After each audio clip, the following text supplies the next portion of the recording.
Cool. So I'm Nicki. I'm a millennial pansexual, which is just code for people pleaser, if you know what that is. I've never been to Europe until now, so I'm really excited to be in Hungary. Specifically, I have a particular memory about Hungary from when I think it was 9. And we had a project in class where we had to choose a country to write to their embassy to get information about the country. And I chose Hungary because I was hungry. I thought about choosing Turkey because I do like Thanksgiving. But I really wanted the island of Lesbos. But my best friend took it before I could get to it. So, that's my Hungry joke. Thank you for laughing. I was worried it wouldn't come off so well. Yeah, so I, as most pansexuals, have a boyfriend. Thank you. And he, of course, has a baby mama. Do we know what baby mama is here? Okay, yeah, I don't even know why I have to ask that question. Anyway, she's crazy. She found out that I was pansexual, and she told my boyfriend that she didn't want me to meet their son because I was pansexual. And as a white woman, that is the first time I've ever been discriminated against.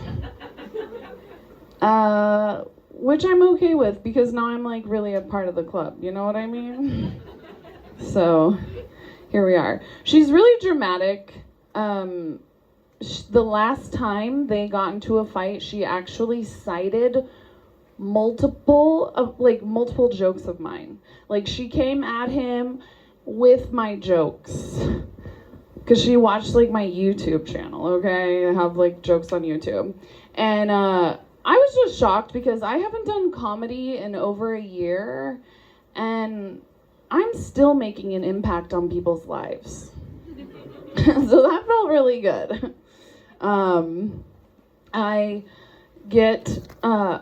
Me and my boyfriend get misgendered a lot. Okay, so obviously you can tell why. I mean, even the host was like, I think she's a woman. I am a woman, yeah. But I do have short hair and a lot of people misgender me and they call me sir. And I honestly, like, every time it happens, I'll be like, what'd you say? Like, you know, just to like really lean into it because I really do not want to be considered a white man in this day and age. Like, that is just like not ideal for me, right? Okay, so my boyfriend is on the opposite end of the spectrum. He has hair down to here. Very beautiful, slender, gorgeous looking man with long hair, and people call him ma'am all the time. And he just like lets it happen. You know why? Because being a woman is fucking awesome. Right? It is. It's like such an opposite reaction. And I don't want to tell you this, but I feel like I have to. Sometimes for his job, he gets to wear a dress. And every time he wears a dress, I just want to fuck him. You know what I mean? Like, I just want to bang him. And one time he was wearing the dress, and I was trying to give him a blowjob in the bathroom. But I couldn't stop laughing, you know? I couldn't stop laughing, so it didn't happen. And I never want to tell this story because this is always the reaction. Everybody's like, what? It just comes out, you know, just like a dick in a dress. It just comes out. The story. My dad visited recently back home, and my boyfriend and I took him to a concert for the first time. It was like this big deal for our relationship.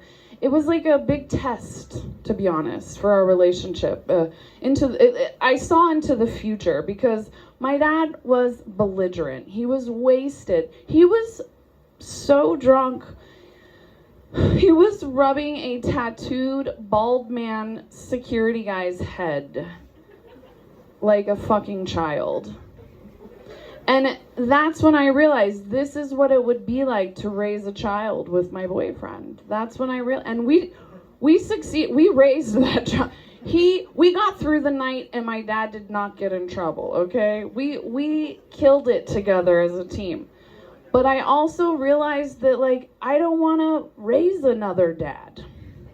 You know what I mean? I've already done it once. I don't need to be doing that again.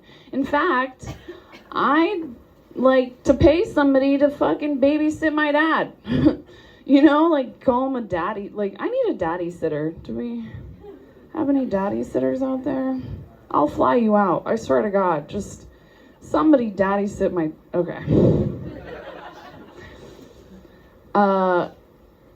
Just by that story, I think you can tell my dad is a bit much. He's like 75 years old. He's single. And he's starting to date again. Yeah. Very weird. Are you interested in my dad? That's courageous. It is courageous, but it's also annoying as his almost 40-year-old daughter, okay?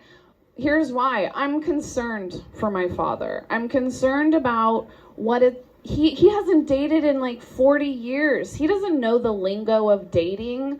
Like, does he know what going Dutch is? Do you guys know what going Dutch is? It's when you just split the bill in half, okay? Like, I don't think he knows these things. Like, I'm concerned he doesn't know what non-monogamous is. You know, because I think he thinks monogamous is a type of wood.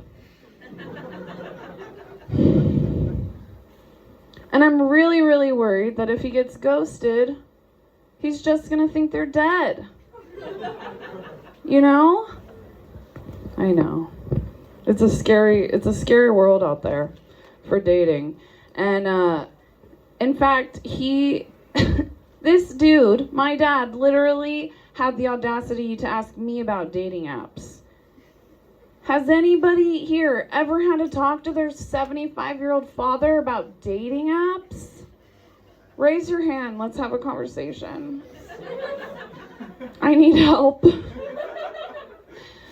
Yeah, I was so appalled, to be honest, because what he said to me was disgusting. He said, look, I just don't want to pay for dating apps. I don't want to pay to date. And I was like, look, you didn't pay for child support. You need to pay for something. You know? And I didn't want to tell him about Tinder, which I think everybody in the world has Tinder, right? Wow, you guys are lucky because Tinder is traumatizing. And that's why I didn't want to tell him about it, so I just told him to download Grindr. Like, surprise, it's fucking 2025. Try something new, bitch. God damn. I moved through that really quick. Okay, do you guys like weed here? Yeah. Where can I get some fucking weed? Jesus Christ, Europe is dry as hell.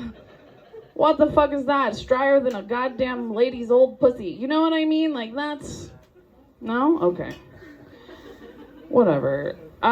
In where I come from, in Los Angeles, we get all the weed. We get every kind of weed you can imagine. My favorite type of way to consume weed is to use weed lube. Do we know what that is? It is basically THC infused lubrication for dry pussies. Yes, it gets your pussy high. Yeah, my pussy gets, what? No, it's like both of your, I'm just talking about my genitalia, but their genitalia also gets high. It's whatever it touches, dude. Have you smoked weed? Yeah, it's the same thing. It's just on your shit. That's all it is. It's amazing. You gotta try it. I'm just saying, you gotta try it. Like it gets my pussy so high. It brings a whole new meaning to the term loose lips. Yeah, like I swear to God, you know, a queef would be a weed cough. I'm glad you guys laughed at that. That makes me so happy. I think that it's really rude that the word men is in the word menstruation. Mm-hmm. Exactly. Y'all take credit for everything. Even our periods, you know? That word men does insert itself into a lot of words, doesn't it? Especially in the English language. I don't know about any other language because I fucking suck, okay? But I swear to God, there are so many words like women. Y'all, we can't even get our own fucking word. Men takes up more than the women part does. We get, ooh. That's what we get. Ooh. Management. That's really fucked up because that word has man and men in it. Mm-hmm. Think about it. Mental illness. Y'all can keep that one. Yeah. Here's the thing though. I do think there are some words that deserve to have the word men in it. Like, I'm an equal opportunist. Obviously, I mentioned that right up top. I love everybody. It doesn't matter who you are. Like, I think that the word abortion should have the word man in it. Right? We could call it an amendment. Okay, that's it for me. Thanks so much.